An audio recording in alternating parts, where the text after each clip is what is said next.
Hello again, my YouTubing friends. Welcome back to the channel. Or if it's your first time, hello. So we got a bike review today, and this is one of those things that comes along. It's like a gift horse. You don't look at the mouth, isn't it? Is that it? Or don't look at gift horse with the mouth? I can't remember, something like that. But this bike was loaned to me from Groombridge Enfield dealer.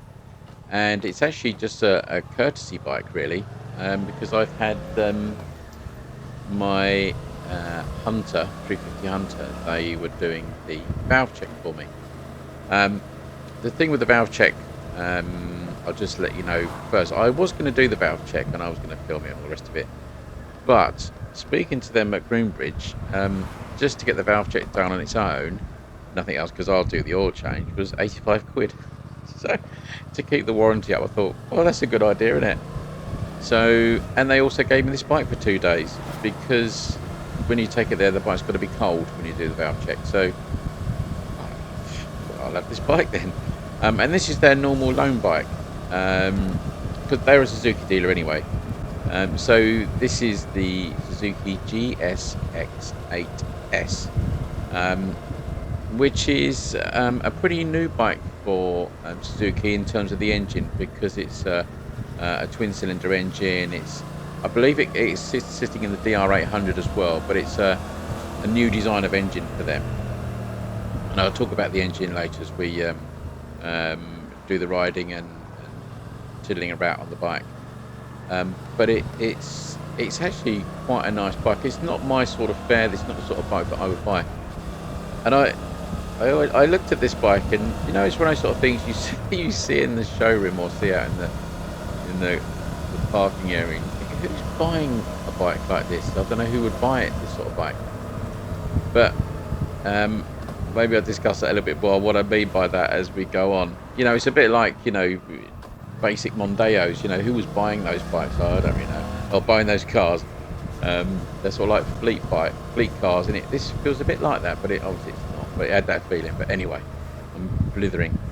So while I come 5 seconds away from home and then straight into traffic jam, which is all we ever seem to do in the UK these days, it was a good opportunity for me to see how well the bike handled slow situations and filtering. And this bike was quick, and the handling was very sharp, but we'll do that when we do some riding a little bit later on. But it was very easy to ride this bike, and it's one of those things where when you first get on a bike, you know where it's going to be nice enough, how easy it is to ride straight off, and this was. But we'll do our normal form with this. You've both been babbling too long. We'll have a look at the bike. I'm going back to my Sussex bench, which turned out to be a little bit of a faff, as you can tell, because it's all completely overgrown. It doesn't even really cut any grass around here. But yeah, so it's like riding into a shrubbery. Right, so here we are. It feels like I've sort of parked in a shrubbery because I've got here and it's my lovely bench. It's all overgrown. I thought, oh, I fought for the traffic to get here, but never mind. So we'll struggle on. So GSX8, do they call it the GSX8? So GSX, which I've got on here, GSX, and then it's the 8S. So 800cc twin. What do you think about the looks? It's sort of growing on me, not like a rash, but it's sort of growing on me a little bit. I must admit, it's not my kind of bike, and the styling is very much, you know, Marmite-y, I would suppose. But the colour's very contemporary. It's grey, isn't it? You know, you either have your kitchen cabinets done in this colour, or your Suzuki's at the moment. So, yeah, it's an interesting piece of kit. But I thought we'd have a look around on a couple of bits that I picked out as I've been riding, and some of the styling stuff, which we'll have a chat about. So I shall grab the camera and we'll have a look around. Stop following me. So let's have a closer look. So, well, quite like the fact that you've got like the slight bit of trellis and stuff, because, and I point that out because I probably mentioned on the ride that this really does remind me, sound wise at least, of my Ducati, my Monster, my 800 Monster. It's really got that thump to it, and I think that was quite intentional when this engine, because this is a fairly new engine I think for Suzuki. But you're looking around very similar specs to Ducati, about 80 horsepower and that, but it's really got that thump to it, and I hope it comes out on the mic that I have on my back, that you might hear that. So styling things I'm not that fussed about. These bits, so when you look at them from your riding position, hopefully you can sort of see them through the gap and all the rest of it. They look a little bit like cow horns. They're a bit weird. They're not sharp, obviously, but you sort of think they're a bit flexible, I suppose. I don't know, maybe they're for catching up anything that comes in the road. Cats, foxes, old people. You could impale a few people on those. You can get, a couple either side probably. But they do look a bit strange from the riding position, and it doesn't look quite right. Actually, I didn't even notice that you've got another couple there. That'd be, they get a badger in there or something probably. So you could have the full set. But yeah, styling's a little bit odd, and I don't know whether this is actually serving much purpose. Ow! Oh, got your finger stuck. Ow! Oh, that's better. But yeah, there's obviously some vents there, so it's probably for cooling or air into the filters or something. But that's an acquired taste, isn't it? It's sort of a little bit reminiscent of katanas and things, isn't it? A little bit. But yeah, it is pretty comfortable. You haven't got too far.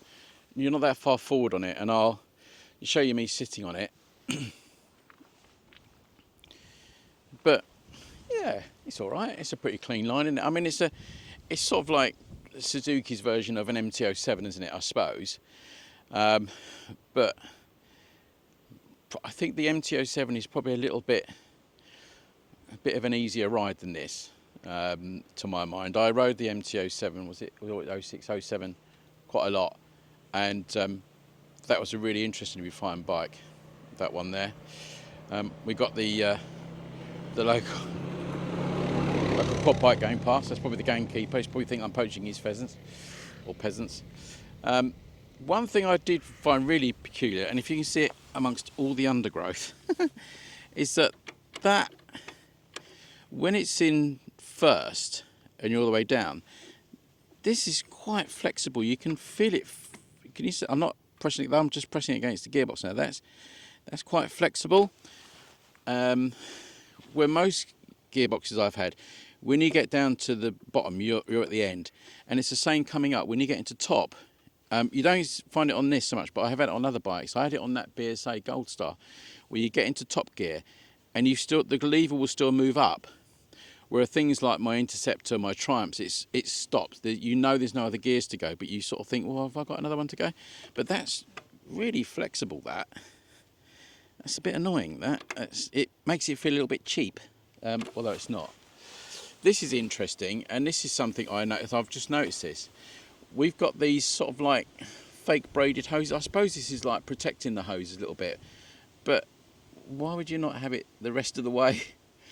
I noticed this on the Enfield Himalayan and the NX500, and that they all seem to be putting this hose protector on now, but it's sort of like, put it to the end at least. That's I don't know, it's a bit annoying, isn't it? Just little things like that just bug me.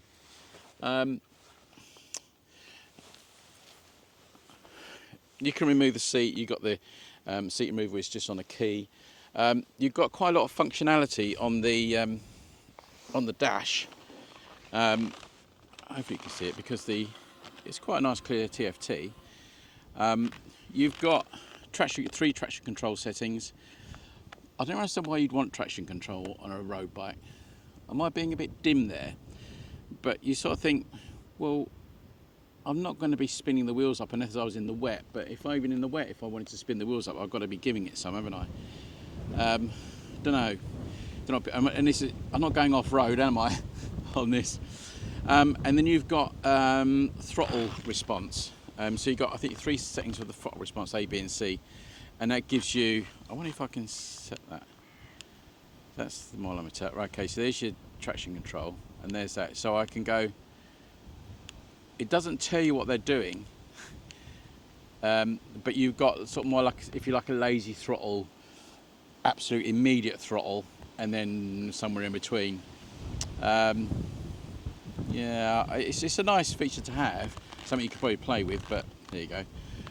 Temperature, water temperature, and voltmeter. Always so pleased when people put voltmeters on bikes.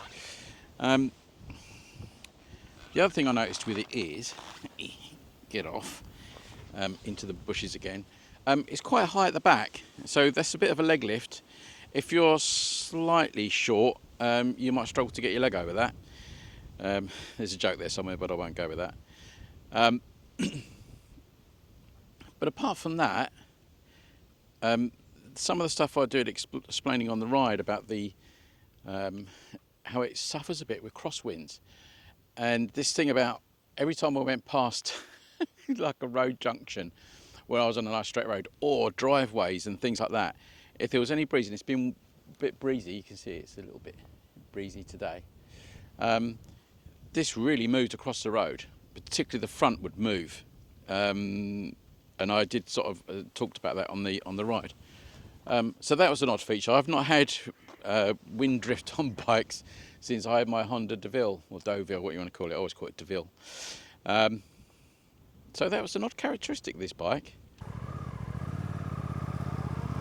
So about that engine then, I know I discussed about the wind drift, which was really noticeable. I'll be interested if anybody else has had that. But this engine, I know I say later on that it's not sophisticated, it's more brutal than anything, in a sort of Ducati way. And I don't know whether Suzuki have done that deliberately to give it a really different engine characteristic. But I really liked it. I really like this engine. You had, after having a Ducati, you know, it'd be nice to have a bike like that, but with all the extra reliability you're going to get from a Japanese bike, which this will give you. But the thing with this bike is, you've got that power, but you can't use all of it, or you can't seem to use all of it, because all he wants to do is lift its front wheel up. And I know you've got the different throttle settings, but my God, every time you open the throttle, the front went light because it wanted to lift up. It really did, which was annoying. Maybe annoying is the wrong word, maybe frustrating. I don't know why it needed to do that. You could probably have taken 30 horsepower off this bike and made it more usable. Which I know people love that power, but it did. If you opened it all the way, the front wheel will come off the ground. It would totally come off the ground. I don't need that every time I pull away from a junction. The next test I do is the Harley Livewire, which has a similar power with this bike, but the torque is way in excess of this. But you can open that throttle wide open, and you can use all the power.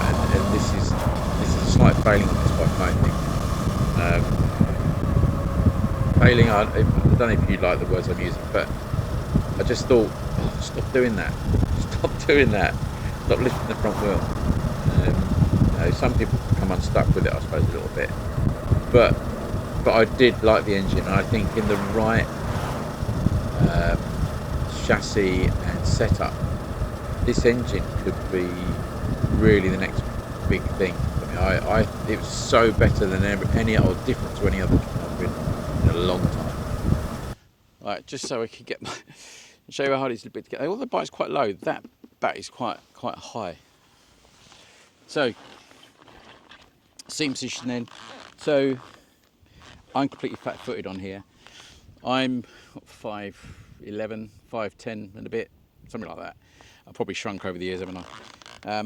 But that's easy flat foot. I got low. I could go another, 2 or 3 inches on this bike. Leg position is fine. I'm not cramped at all. I don't feel cramped on this bike, and it's not a weight forward on this bike at all. I'm not getting weight on my wrists. When I compared this, say, to my Ducati, it was always just a little bit too much, and half hour after riding it, I'm sort of done really. But with this, I had quite a lot of time on this yesterday and didn't get tired at all. And I say, with that suspension, it was actually really comfy. I was quite surprised about the suspension. I thought it was going to be quite jiggly, but it's not. And even coming up here on this track, the suspension was coping with that no problem at all. It's not bouncing or anything, so it's good. So yeah, that's our sort of position on this. Everything falls where it should. I'd adjust these things to be a bit further down, but no, it's actually quite a comfortable bike to sit on. There's not a lot of padding in the seat, but I didn't get a sore butt really after riding this yesterday for a long time. So yeah, seating position, it's okay. Another interesting point on this bike worth noting on the ride was it has a quick shifter, but it does only seem to work really effectively when you're in the A position on the throttle settings. Works well in there. If you're on the lowest setting, the sort of bimbling around setting, it doesn't really work. I didn't think anyway. But you know, for those safe overtakes, you know, when there's no traffic and you know, you just want to make progress. Yeah, it's pretty cool. And it is a quick bike, without a doubt. You know, 800cc, this thing pulls like a train, and the sound is pretty addictive on this bike. And that was something I really enjoyed. But again, we do have this thing where it wants to lift this front wheel up. But it's like anything, you get used to it, don't you, a little bit. You know, and why have 3 throttle settings when you know, you just want to go, you don't want it to rain all the power back. You want to use the power you've got, otherwise there's no point having it. But apart from the crosswind and the wheel always front wheel coming up all the time, there was nothing really scary about the handling of this bike at all. No, it's, what's it, 8,200 I think this bike is. You know, not sure what else you get in that sort of line. Most of these companies like Suzuki, Yamaha are all pricing their bikes in the same sort of area, aren't they? These things are slightly cartel-like, aren't they? You fix your prices so you don't out-compete everybody. But it's only the Chinese that are going to bring our bike up butlers and charge you about £3.80 for it. But it's one of those bikes, I would say, it's not that sophisticated. That would be my word for it, really. Slightly unsophisticated. It's got all the bits. You know, you got, you know, twin discs on the front, a single on the rear, and that, and it's got all the parts, but it's not. It doesn't feel quite connected to me. It just feels a little bit unsophisticated. Whereas, say, something like the Ducati, the Monster I had, which was, you know, 2003. That was just brute force, but it was beautifully put together, and you knew it all worked together correctly. This is sort of a little bit in no man's land. And I think the MT-07, certainly the version I rode, it felt a much more sophisticated bike. Yeah, it's interesting. I think if I had the choice of the Yamaha and this, I'd take the Yamaha. You've got not a lot in front of you. I know this is a real stripped naked bike, but that's all you've got in front of you. Wind wasn't particularly a problem, I wouldn't say, but it's just, yeah.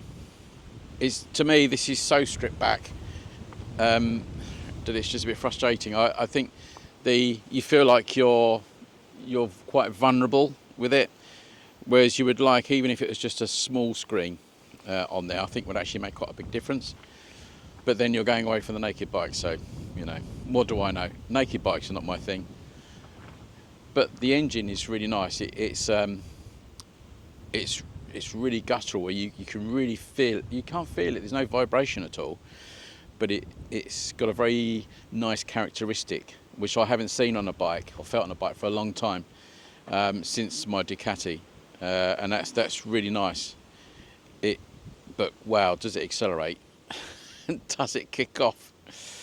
But yeah, so that's the GSX8S. That's Suzuki's offering. I think this is quite an important bike for Suzuki. because it's the first sort of real new, totally new bike that they've had out for a long time, I think, where everything is completely new. So, but I do think they put that engine in, is it the DR800 or something? Final thoughts on the Suzuki. Yes, it's very nice. It's not a bike for me, but if you're in the market for a bike like this, it's an alternative to the MT, isn't it, really? And worth checking it out.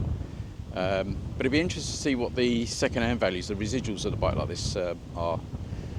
But key things, boy, does it go. It really shoots off. But watch the cross rins. Right, thanks for watching, everybody. I'm going to take this bike back and ride safe, and I'll see you again soon. Take care. Right, I shall extract myself from this shrubbery before the Knights of Knee turn up, and go and ride back and pull a few more wheelies inadvertently.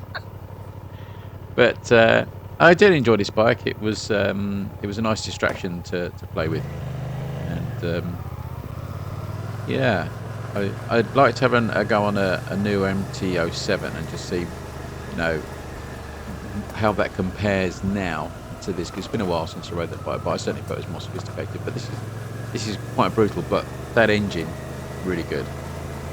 Right, so thanks for watching, everybody. I will see you in the next episode, and ride safe. Take care.